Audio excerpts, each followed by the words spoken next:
how to adjust in-game sound in Diablo Immortal. Hi everyone, welcome back to another video from Tech for Gamers.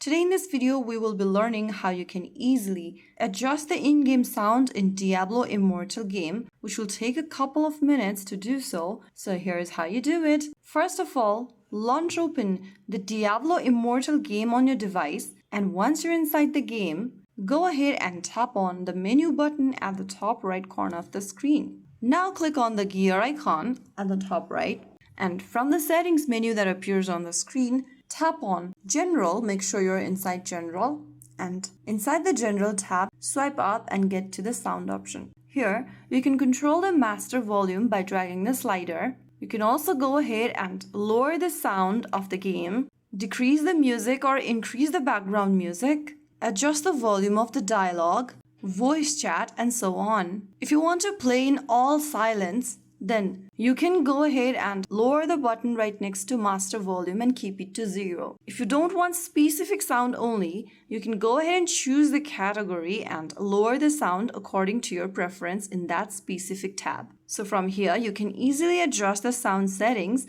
you want for your gameplay. So there you have it. If you found the video helpful, don't forget to like, share, and subscribe to our channel. I will see you again in the next video. Stay tuned and thanks for watching.